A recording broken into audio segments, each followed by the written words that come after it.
الله الله الله الله الله. السلام علیکم ورحمۃ اللہ وبرکاتہ. وعلیکم السلام وعلیکم السلام ورحمۃ اللہ وبرکاتہ. وعلیکم السلام ورحمۃ اللہ وبرکاتہ.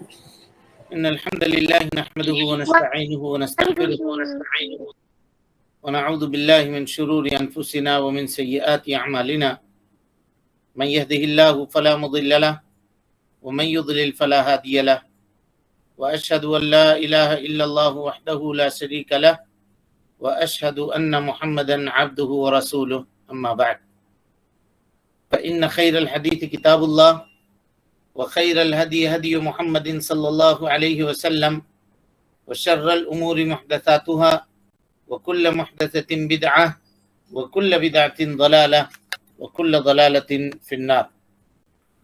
محترم حاضرین، سامعین و سامعات، ناظرین و ناظرات، کتاب التوحید کے اس درس میں آپ تمام حضرات کا خیر مقدم ہے. اللہ رب العالمین میرے اور آپ کے مل بیٹھنے کو قبول فرمائے.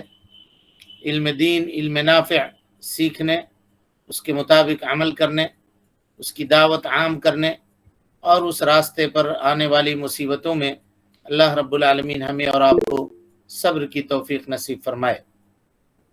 حاضرین، کل کے درس میں ہم لوگوں نے آیت کریمہ وَأَنْ أَقِمْ وجهك للدين حنيفا ولا تكونن من المشركين ولا تدع من دون الله ما لا ينفعك ولا يضرك فإن فعلت فإنك إذا من الظالمين وإن يمسسك الله بضر فلا كاشف له إلا هو وإن يردك بخير فلا راد لفضله.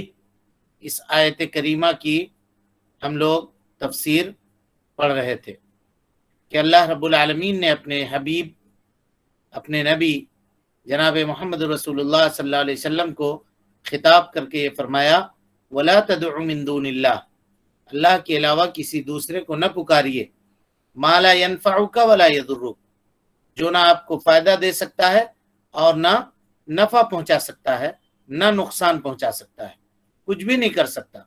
اور ہم نے یہ کہا تھا کہ یہ ہر مخلوق کی صفت ہے، نہ تو وہ نفع دینے کے اوپر قادر ہے اور نہ وہ نقصان دینے کے اوپر قادر ہے، مستقل طور پر، سوائے اتنا فائدہ یا اتنا نقصان جتنا اللہ رب العالمین نے تقدیر میں لکھ دی ہے. اس سے زیادہ مخلوق کسی چیز کے اوپر قادر نہیں ہے. تو اللہ کے نبی صلی اللہ علیہ وسلم کو یہ حکم ہے کہ اللہ کے نبی صلی اللہ علیہ وسلم جو آپ کو فائدہ نہیں دے سکتا، جو آپ کو نقصان نہیں پہنچا سکتا، اللہ کے علاوہ آپ اس کو مت پکاریے. نبی صلی اللہ علیہ وسلم کو حکم دے کے اللہ رب العالمین آپ کی امت کو حکم دے رہا ہے کہ جو فائدہ نہیں دے سکتا، جو نقصان نہیں پہنچا سکتا، تم اس کو نہیں پکارو، تم اس کو نہیں پکارو. تو پھر کس کو پکارو؟ جو فائدہ دینے والا ہے، جو نقصان دینے والا ہے، جو نقصان کو دور کرنے والا ہے، اس کو پکارو. اور وہ کون ہے؟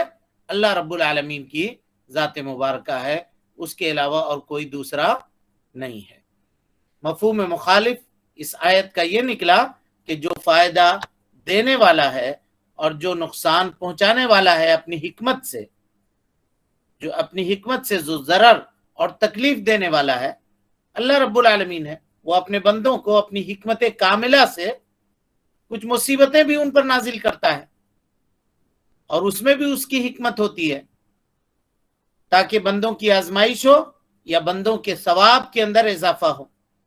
اگر تو آیت کریمہ کا مفہوم مخالف یہ ہوا کہ اگر کوئی آدمی ایسے چیز کو پکار رہا ہے جو اس کو فائدہ نہیں دے سکتا، جو اس کو نقصان نہیں پہنچا سکتا، یعنی مخلوق، تو وہ شرک کر رہا ہے، تو وہ شرک کر رہا ہے.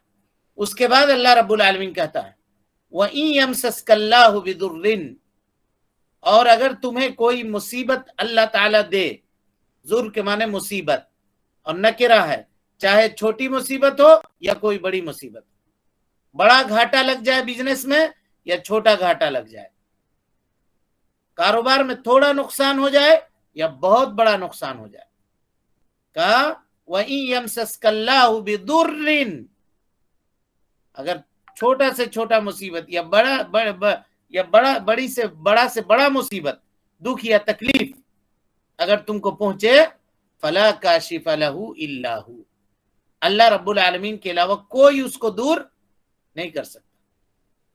وَإِنْ أَصَابَكَ بِضُرٍّ، اور اگر اللہ رب العالمین اپنی طرف سے آپ کو کوئی مصیبت دینا چاہے اپنے حکم سے، اپنی تقدیر سے، تو کوئی اللہ رب العالمین کے علاوہ دوسری طاقت ایسی نہیں ہے کہ اس مصیبت اور تکلیف کو آپ سے دور کر دے۔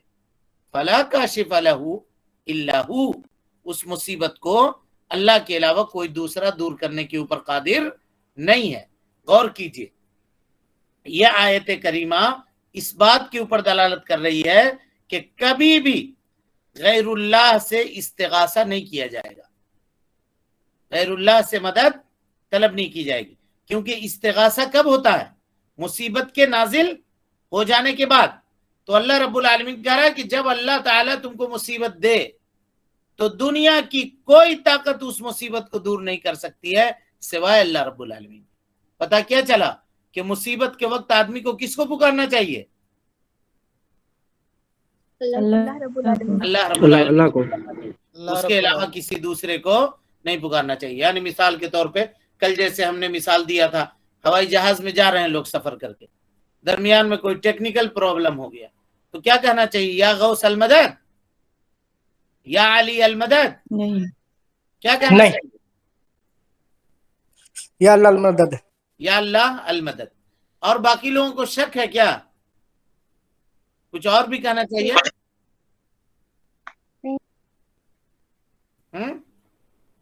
کچھ اور بھی کہنا چاہیے کیا اس کے علاوہ؟ جی نہیں سر، نہیں سر، پھر بولتے نہیں ہیں۔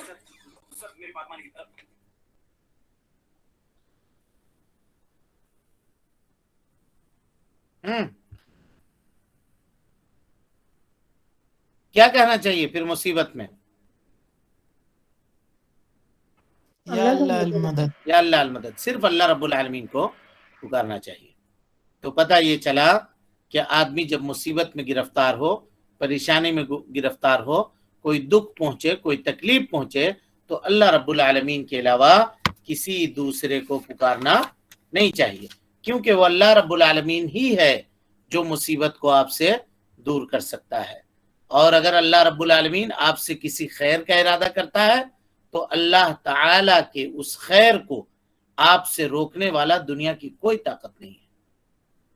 یہ ایمان رکھیے، کوئی طاقت اس خیر کو آپ تک پہنچنے سے روک نہیں سکتی ہے، راستے میں کوئی چھین نہیں سکتا ہے، یا کوئی سفارش کر کے کم نہیں کروا سکتا ہے آپ کا حصہ۔ وَإِن يُرِدْكَ بِخَيْرٍ فَلَا رَادَّ لِفَضْلِهِ، اللہ رب العالمین اگر آپ سے خیر کا ارادہ کرے، یہاں پر بھی خیر نکرا ہے، چاہے چھوٹی سی چھوٹی بھلائی یا بڑی سے بڑی بھلائی، اگر اللہ نے ارادہ کر لیا اور اللہ رب العالمین آپ کو دے رہا ہے تو دنیا کی کوئی طاقت آپ کو اللہ رب العالمین کے اس فضل سے نہیں روک سکتی، منع نہیں کر سکتی۔ سمجھ رہے ہیں بات کو؟ اللہ تعالیٰ کہتا ہے یصیب بہ من یشاء من عبادہ وہو الغفور الرحیم، اللہ رب العالمین اس کو پہنچاتا ہے، یعنی اس خیر کو بھیجتا ہے اپنے بندے میں جسے چاہتا ہے، اور اللہ رب العالمین غفور الرحیم ہے، بڑا بخشنے والا مہربان ہے۔ یہ آیت کریمہ اس بات کے اوپر دلالت کرتی ہے کہ اللہ رب العالمین کے علاوہ کسی سے استعاذہ نہیں کر سکتے، اللہ رب العالمین کے علاوہ کسی سے استعانہ نہیں کر سکتے، اور اسی طرح سے اللہ رب العالمین کے علاوہ کسی سے استغاثہ بھی نہیں کر سکتے۔ یہ تینوں چیزیں کہاں ہیں؟ تو غور کیجئے، تینوں چیزیں کہاں ہیں؟ یہ ساری کی ساری چیزیں اللہ رب العالمین کی اس قول کے اوپر دلالت کر رہی ہیں۔ یا اللہ رب العالمین کا یہ قول ان تینوں چیزوں کے اوپر دلالت کر رہا ہے۔ وَلَا تَدْعُ مِن دُونِ اللَّهِ مَا لَا يَنفَعُكَ وَلَا يَضُرُّكَ، کیسے دلالت کر رہا ہے بولیے جی؟ ولا تدعو جو ہے دعا میں تینوں شامل ہے، استغاثہ، استعاذہ اور استعانہ۔ ماشاء اللہ، جزاک اللہ خیرہ، اللہ رب العالمین آپ کے علم میں اضافہ کرے۔ یہی ہے ولا تدع من دون اللہ. دعا میں ہم نے کل بتایا تھا کہ دعا میں یہ تینوں قسمیں شامل ہیں. یہ دیکھیے یہ علم ہوتا ہے، ایسے سیکھیے، فالو کیجئے اور استدلال کرنے کا طریقہ سیکھیے. ولا تدع من دون اللہ، اللہ رب العالمین نے کہا. اور ہم نے یہ کہا تھا کہ دعا عام ہے، استعاذہ، استعانہ، استغاثہ یہ تینوں خاص ہے. تو اللہ رب العالمین نے دعا کا رد کر کے یہ کہہ کر کے کہ اللہ کے علاوہ دوسرے کو دعا نہیں کر سکتے ہیں، یہ کہہ کے یہ بتا دیا کہ اللہ کے علاوہ دوسرے سے استعاذہ بھی نہیں کر سکتے کیونکہ استعاذہ دعا ہے، استعانہ بھی نہیں کر سکتے کیونکہ استعانہ دعا ہے، اور استعاذہ بھی نہیں کر سکتے کیونکہ استعاذہ بھی دعا ہے. سمجھ میں آ گئی بات؟ جی چلیں جی چلیے. بسم اللہ والصلاة والسلام علی من لا نبی بعد فاعوذ باللہ من الشیطان الرجیم بسم اللہ الرحمن الرحیم. نیز ارشاد الہی ہے ان الذین تعبدون من دون اللہ لا یملکون لکم رزقا فابتغوا عند اللہ رزقا واعبدوہ واشکروا لہ الیہ ترجعون. سورہ عنکبوت آیت نمبر 17. جی تم اللہ کے سوا جن کو پوجتے ہو وہ تمہیں رزق دینے کا اختیار نہیں رکھتے، پس اللہ ہی سے رزق طلب کرو اور اسی کی بندگی کرو اور اسی کا شکر بجا لاؤ، تم اسی کی طرف لوٹائے جاؤ گے. تم اسی کی طرف لوٹائے جاؤ گے. دیکھیے یہ آیت بڑی عظیم آیت ہے، اس کو بھی سمجھنے کی کوشش کیجیے. کہا اللہ رب العالمین نے ان الذین تعبدون من دون اللہ، تم لوگ اللہ رب العالمین کے علاوہ جن جن کو پکارتے ہو، لا یملکون لکم رزقا. رزق کے معنی کیا ہے جی؟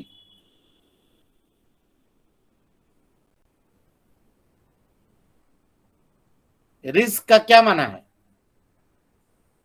اس میں دین ہے، نعمت ہے، رحمت ہے، توحید ہے، یہ تمام رزق میں شامل ہوتے ہیں. الحمدللہ. یعنی رزق کا مطلب ہر بھلائی کہہ دیجئے، ہے یا نہیں؟ جی ہر بھلائی دنیا کی. مطلب کوئی آدمی یہ نہ سمجھے کہ رزق کا مطلب صرف ہم لوگ جو کھاتے ہیں وہی رزق ہے، چاول، دال، پانی، شربت یہی رزق ہے. نہیں نہیں نہیں، ہر نعمت، اولاد بھی اللہ کی رزق ہے اور یہ نعمت ہے اللہ کی، ہے نا. مال و دولت یہ بھی رزق ہے، بارش بھی رزق ہے. سمجھ میں آ رہی بات؟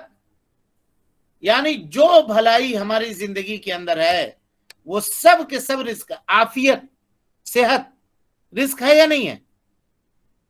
جی اللہ تعالیٰ کے بہت بڑے رزق میں سے ایک رزق ہے کہ آدمی کا صحت مند ہونا. اب بتائیے بہت مال و دولت ہے، سب کچھ ہے، لیکن صحت نہیں ہے. وہ اپنے پیسے سے، اپنے مال و دولت سے فائدہ اٹھا سکتا ہے؟ نہیں. بولیے. نہیں. ہرگز نہیں اٹھا سکتا ہے، ہرگز نہیں. لہذا صحت یہ اللہ رب العالمین کے رزق میں سے، اللہ رب العالمین کے نعمتوں میں سے بہت بڑا نعمت، بہت بڑی نعمت ہے. انسان کو یہ سمجھنا چاہیے.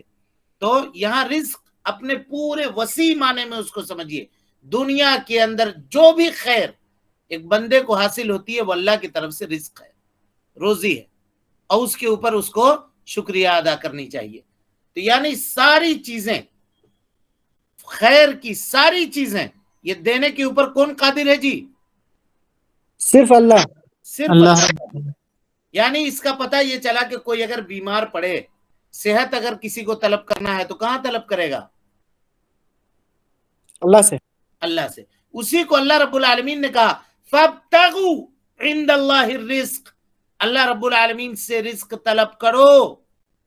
ان الذین تعبدون من دون اللہ، تم لوگ اللہ کے علاوہ جس کو پکارتے ہو، اور یہاں دون اللہ سے وہی مراد ہے جو ہم پہلے بھی کہہ چکے ہیں. دون اللہ سے مراد یا تو وہ صرف غیر اللہ کو پکارتا ہوگا، یا غیر اللہ اللہ کو بھی پکارتا ہوگا اور اس کے ساتھ غیر اللہ کو بھی پکارتا ہوگا. دونوں اس میں شامل ہیں.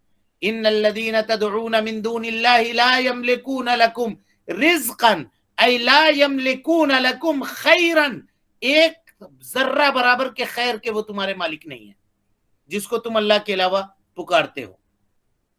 تو مالک کون ہے؟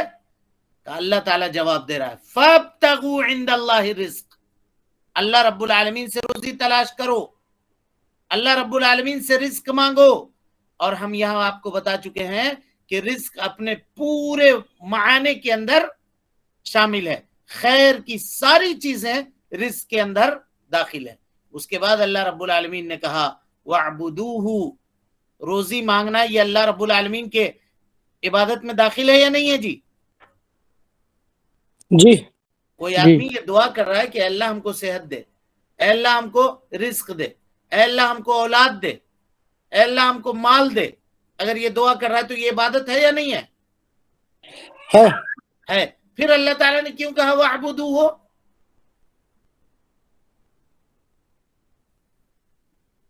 فَابْتَغُوا عِنْدَ اللَّهِ الرِّزْقَ وَاعْبُدُوهُ، کہا روزی طلب کرنا ایک خاص قسم کی دعا ہے. اور وَاعْبُدُوهُ کہا کہ ساری عبادتیں شامل ہیں، روزہ، نماز، حج، زکوٰۃ، ساری چیزیں. تو یعنی پہلے خاص چیز کو ذکر کیا اور اس کے بعد عام چیز کو ذکر کیا. اس کے بعد اللہ رب العالمین نے کہا کہ اسی کا شکریہ ادا کرو، کیونکہ بندہ جب شکریہ ادا کرتا ہے تو نعمتیں باقی رہتی ہیں، اور جب اللہ رب العالمین کی ناشکری کرتا ہے تو نعمتیں اس سے چھین لی جاتی ہیں، نعمتیں اس سے چھین لی جاتی ہیں. چلیے. اور فرمایا ومن اضل ممن يدعو من دون الله من لا يستجيب له الى يوم القيامة وهم عن دعائهم غافلون واذا حشر الناس كانوا لهم اعداء وكانوا بعبادتهم كافرين. سورہ قاف آیت نمبر 5 ہے.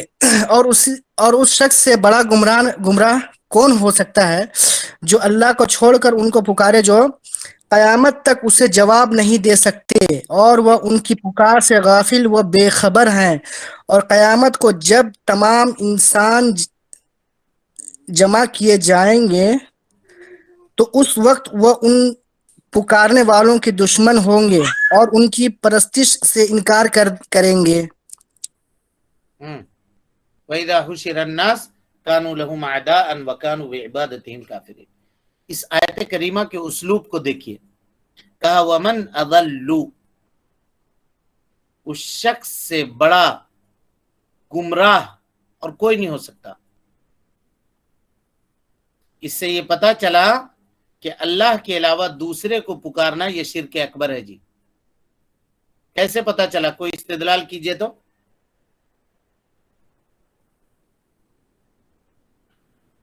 وَمَنْ أَضَلُّ مِمَّنْ يَدْعُو مِن دُونِ اللَّهِ، اس سے بڑا گمراہ اور کون ہو سکتا ہے جو اللہ کے علاوہ دوسرے سے دعا کرے، یعنی دوسرے کو پکارے. ہم کہہ رہے ہیں اس آیت کریمہ سے یہ پتا چلا کہ غیر اللہ سے دعا کرنا شرک اکبر ہے، کیونکہ اس سے سب سے بڑی گمراہی ہے. بالکل ماشاءاللہ، کیونکہ شرک سے بڑی گمراہی روئے زمین کے اوپر نہیں پائی جاتی. اللہ رب العالمین آپ لوگوں کے علم میں اضافہ کرے. غور کیجئے، سمجھیے آیت کے استدلال کو اسی طرح سے. اس لیے کہیے گا اللہ تعالیٰ نے کہا وَمَنْ أَضَلُّ، یعنی اس سے بڑا گمراہ اور کوئی نہیں ہو سکتا ہے. تو روئے زمین کے اوپر سب سے بڑا گناہ جو پایا جاتا ہے وہ گناہ کیا ہے جی؟ شرک کرنا. اور اس کے بعد دعا کا تذکرہ ہے، یعنی اس سے بڑا گمراہ کوئی نہیں ہو سکتا ہے جو اللہ کے علاوہ دوسرے کو پکارے. اور سب سے بڑی گمراہی روئے زمین کے اندر شرک ہے. گویا دوسرے کو، اللہ کو چھوڑ کر دوسرے کو پکارنے والا کیا ہوا؟ مشرک ہوا. سمجھ میں آ گئی بات؟ آئی سمجھ میں؟ جی استدلال کو سمجھے؟ جی ہاں جی جی. ہاں. وَمَنْ أَضَلُّ مِمَّنْ يَدْعُو مِن دُونِ اللَّهِ، یعنی اس شخص سے بڑا گمراہ کوئی نہیں ہے، کیونکہ وہ اللہ کے علاوہ جو دوسرے سے دعا کر رہا ہے وہ شرک اکبر کر رہا ہے. اور یہاں پھر اس بات کو ہم یاد دلا رہے ہیں، دون اللہ کے اندر دونوں شامل ہے، چاہے وہ صرف غیر اللہ کی عبادت کرتا ہو یا اللہ کی بھی عبادت کرتا ہو اور اللہ کے علاوہ اللہ کے ساتھ غیر اللہ کی بھی عبادت کرتا ہو، یہ دونوں داخل ہے. یعنی کوئی آدمی یہ نہ کہے مشرک کہ بھائی ہم تو نماز پڑھتے ہیں، ہم کیسے مشرک ہو سکتے ہیں؟ کہیے گا نہیں بھائی صاحب، دون اللہ میں دونوں داخل ہے، وہ کافر بھی داخل ہے جو اللہ کی عبادت کرتا ہی نہیں ہے، اور وہ مشرک بھی داخل ہے جو نماز کے وقت نماز تو پڑھتا ہے لیکن مزار میں جب عرس لگتا ہے تو وہاں جا کر کے چادر بھی چڑھاتا ہے، وہاں جا کر کے سجدے بھی کرتا ہے، پریشان ہوتا ہے تو اپنے ولی، اپنے پیر، اپنے بزرگ کے سامنے جا کر کے ماتھا بھی ٹیکتا ہے، کوئی مصیبت آتی ہے تو چادر چڑھانے کی نظر و نیاز بھی کرتا ہے، قبر والے کو خوش کرنے کے لیے وہاں لے جا کے اگربتی جلاتا ہے، وہ بھی اس کے اندر شامل اور داخل ہے۔ وَمَنْ أَضَلُّ مِمَّنْ يَدْعُو مِن دُونِ اللَّهِ مَن لَّا يَسْتَجِيبُ لَهُ إِلَىٰ يَوْمِ الْقِيَامَةِ، اللہ کے علاوہ جن جن کو یہ لوگ پکار رہے ہیں، یہ سب دیکھیے قرآن کی آیت ہے، کوئی ادھر ادھر کی بات نہیں ہے، قرآن کی آیت ہے۔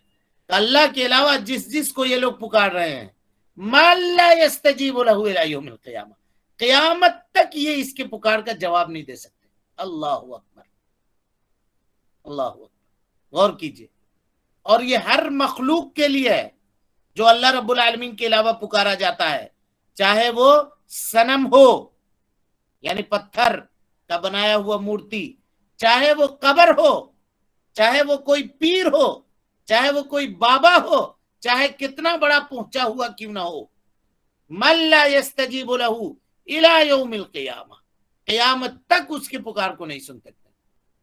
اب یہاں پہ بعض لوگوں نے یہ کہا کہ نہیں، اس سے مراد پتھر کے صرف مورتی مراد ہے، لیکن پتھر کی مورتی صرف وہی مراد نہیں ہے، وہ بھی مراد ہے، اور اس کے ساتھ ساتھ جتنے معبودان باطلہ روئے زمین کے اندر پائے جاتے ہیں وہ سب کے سب داخل ہیں۔ وَمَنْ أَضَلُّ مِمَّنْ يَدْعُو مِن دُونِ اللَّهِ مَن لَّا يَسْتَجِيبُ لَهُ إِلَىٰ يَوْمِ الْقِيَامَةِ وَهُمْ عَن دُعَائِهِمْ غَافِلُونَ، بلکہ یہ لوگ جو پکار رہے ہیں ان کے پکار سے بھی وہ غافل ہیں، ان کو پتہ نہیں ہے کہ یہ کیا پکار رہے ہیں۔ یعنی مزار پہ بیٹھ کر کے سر پیٹنے والے لوگ جو رو رہے ہیں، گڑ گڑا رہے ہیں، وہ بیچارے مزار والے کو اندر کچھ بھی نہیں پتا کہ میرے مزار کے اوپر کرنے والے کیا کر رہے ہیں۔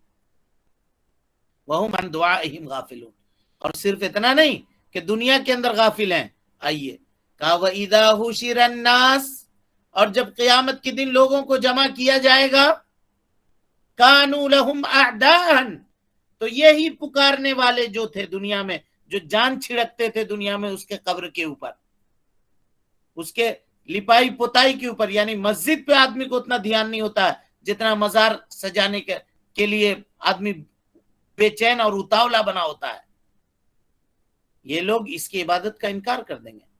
وَإِذَا حُشِرَ النَّاسِ كَانُوا لَهُمْ أَعْدَاءً، یہ لوگ اس کے دشمن ہو جائیں گے۔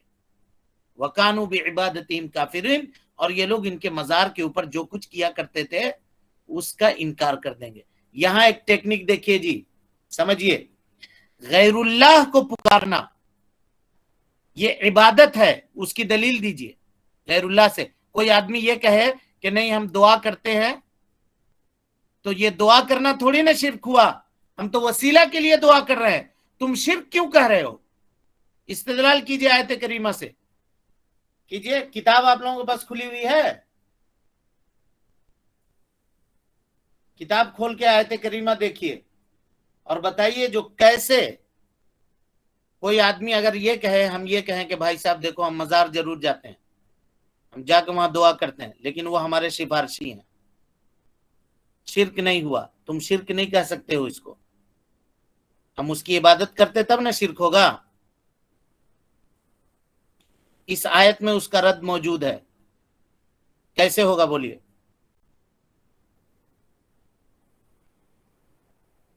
کچھ آ رہا سمجھ میں؟ شیخ جس کا یہ وسیلہ لیتے تھے وہ لوگ دشمن ہو جائیں گے، اور اسی آیت میں کہ ان کی پرستش سے انکار کر دیں گے۔ تو یہ کہاں پتا چلا کہ عبادت ہے؟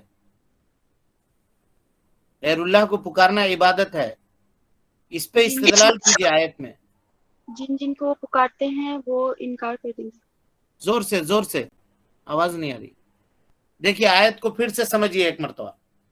وَمَنْ أَضَلُّ مِمَّنْ يَدْعُو مِن دُونِ اللَّهِ، یہاں پکارنے کا لفظ ہے، یدعو، اور کیجیے گا، ومن اضل ممن يدعو من دون اللہ. دعا یدعو مانا دعا کرنا ہے نا. ومن اضل ممن يدعو من دون اللہ من لا يستجيب له الى يوم القیامہ وهم عن دعائهم غافلون.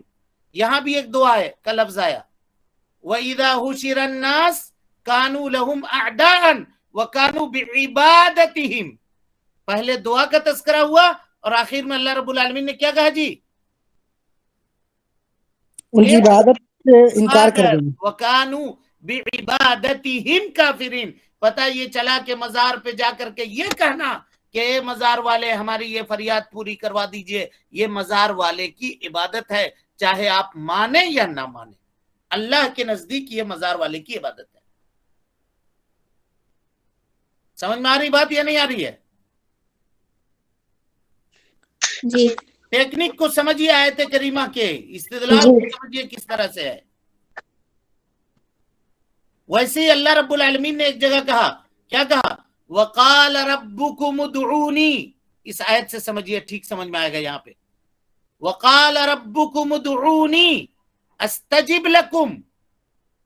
کہیے کہ آپ کے رب یہ کہتے ہیں کہ تم اس کو پکارو، یعنی اللہ کو پکارو. استجب لکم، اللہ تعالیٰ تمہاری پکار کو سنے گا. ان الذین یستکبرون عن عبادتی. یہاں عبادت سے کیا مراد ہے؟ دعا مراد ہے، کیونکہ شروع میں کہا وقال ربکم ادعونی استجب لکم. تم دعا کرو مجھ کو، میں تمہاری دعا کو سنوں گا. ان الذین یستکبرون عن عبادتی، جو لوگ میری عبادت سے تکبر کرتے ہیں، یعنی مجھ سے دعا مانگنے سے تکبر کرتے ہیں. اللہ نے دعا کو کیا کہا یہاں پہ جی؟ عبادت کہا. گویا دعا کسی دوسرے سے کرنا یہ اس کی عبادت ہے. ویسے ہی اس آیت کریمہ میں اللہ رب العالمین کہہ رہا ہے وَمَنْ أَضَلُّ مِمَّنْ يَدْعُو مِن دُونِ اللَّهِ مَنْ لَا يَسْتَجِيبُ لَهُ إِلَى يَوْمِ الْقِيَامَةِ وَهُمْ عَنْ دُعَائِهِمْ غَافِلُونَ. وَإِذَا حُشِرَ النَّاسُ كَانُوا لَهُمْ أَعْدَاءً وَكَانُوا بِعِبَادَتِهِمْ كَافِرِينَ. وَكَانُوا بِعِبَادَتِهِمْ كَافِرِينَ. یہ لوگ اس کی عبادت کا انکار کر دیں گے، اس کی عبادت کا انکار کر دیں گے. اور دنیا میں یہ مشرک رٹتے رہ گئے ما نعبدهم الا ليقربونا الى الله زلفا. ہم تو اس کی عبادت نہیں کرتے تھے، ہم تو اس کی عبادت نہیں کرتے تھے. اللہ تعالیٰ کہتا ہے کہ مزار پہ جا کے مانگنا، اس سے فریاد کرنا، پیروں کے سامنے جا کر کے زانو تہ کرنا، وہاں جا کر کے اپنی حاجات، اپنی ضروریات کو بیان کرنا، اس سے استعانت کرنا، استغاثہ کرنا، استعاذہ کرنا، یہ ان کی عبادت ہے جو صرف رب العالمین کے لیے ہے، اس کے علاوہ کسی دوسرے کے لیے نہیں ہے. سمجھ میں آ رہی بات؟ ہاں جی، سب سمجھ رہے ہیں نہیں سمجھ رہے ہیں؟ جی شیخ. جی جی سر سمجھ آ رہی ہے. چلیں چلیے. نیز فرمایا امن یجیب المضطر اذا دعاہ ویکشف السوء ویجعلکم خلفاء الارض الہ مع اللہ. سورہ نمل آیت نمبر 62. جب کوئی بے قرار فریاد کرے تو کون ہے جو اس کی پکار اور فریاد کو سنے؟ کون اس کی تکلیف دور کرتا ہے؟ اور کون ہے جو تمہیں زمین کا خلیفہ بناتا ہے؟ یہ سب کچھ اللہ کرتا ہے، تو کیا اللہ کے ساتھ کوئی اور معبود ہے؟ تم لوگ کم ہی سوچتے ہو. کم ہی سوچتے ہو. اس آیت کریمہ میں اللہ رب العالمین فرما رہا ہے امن یجیب المضطر اذا دعاہ. مضطر یعنی پریشان حال.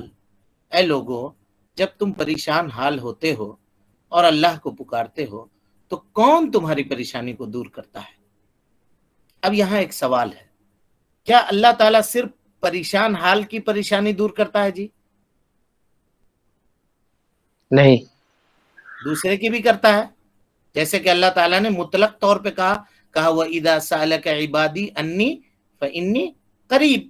اللہ کے نبی صلی اللہ علیہ وسلم میرے بندے آپ سے پوچھے میں کہاں ہوں، کہیے میں قریب اجیب دعوت الداعی. اللہ اکبر. یہ سب آیت کو یاد کیجئے گا جی، بیٹھ کر کے یاد کیجئے گا، بہت ثواب ملے گا، بہت نیکی ہوگی. توحید کی آیتیں زندگی میں باغ و بہار آ جائے گی.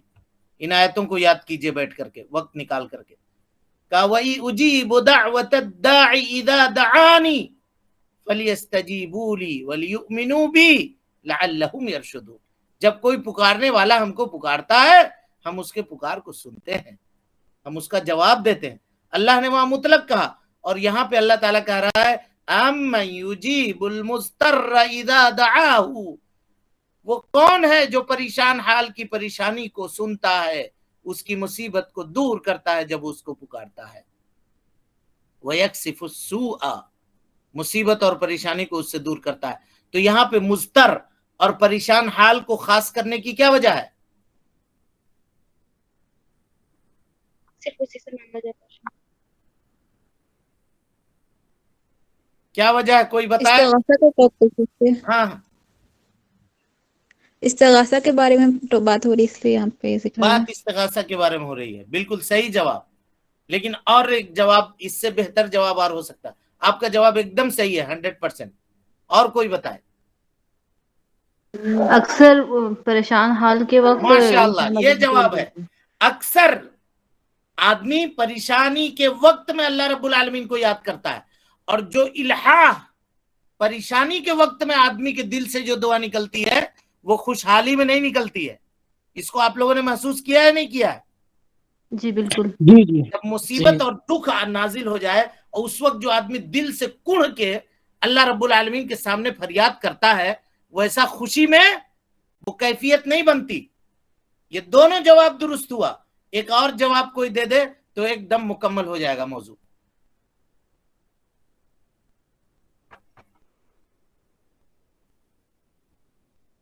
کوئی اور دے سکتا ہے؟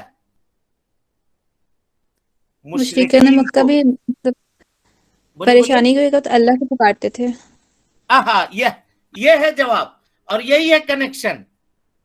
اللہ تعالی آپ لوگوں کے علم میں اضافہ کرے. دل خوش کر دیا آج آپ لوگوں نے میرا کہ چلیے ہم جو پڑھا رہے ہیں محنت اب رائے گا میری نہیں جا رہی ہے. الحمدللہ علی نعمائہ الشاملہ وآلائہ الکاملہ. سمجھنے لگے آپ کتاب. اللہ تعالیٰ علم میں آپ لوگوں کے اضافہ فرمائے. مشرکین اس کیفیت کو سب سے زیادہ سمجھتے تھے کہ جب وہ مصیبت میں گرفتار ہوتے تھے تو پکارتے تھے اللہ رب العالمین کو. کون سنتا تھا ان کی پکار کو؟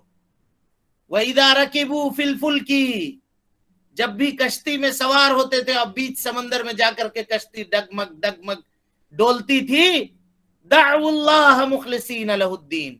تو اللہ تعالیٰ کہہ رہا ہے امن یجیب المضطر، اے خشکی پہ آ کر کے شرک کرنے والو، جب تم مضطر ہوتے ہو، پریشان ہوتے ہو، اس وقت تمہاری دعا کو کون سنتا ہے؟ اس وقت تم کو کون تمہاری کشتی کو نکال کر کے سمندر کے کنارے لا کر کے لگاتا ہے؟ اور جب ہم تم کو سمندر کے کنارے لے کر چلے آتے ہیں، تم یہاں آ کر کے پھر میرے ساتھ بے وفائی کرتے ہو، میری نعمتوں کو بھول جاتے ہو. یعنی مشرکین کو ان کے عقل کو اللہ رب العالمین اپیل کر رہا ہے کہ تمہاری عقلیں کہاں گئی ہیں؟ امن یجیب المضطر اذا دعا، جب تم پریشان ہوتے ہو کون سنتا ہے جی تمہاری مصیبت میں تمہاری پکار کو، تمہاری پریشانی کو؟ سمندر میں جب ہوتے ہو تو وہاں سے نکل کر کے آ کے شرک کرتے ہو. سمجھ میں آئی بات؟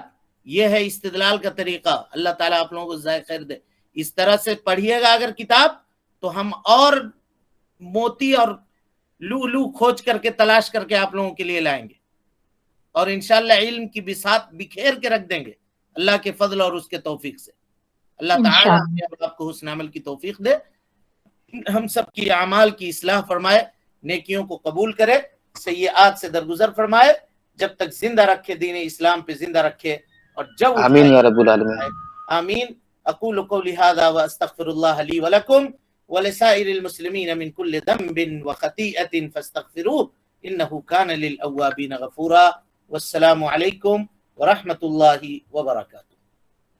اللہ اللہ اللہ اللہ اللہ اللہ اللہ اللہ اللہ اللہ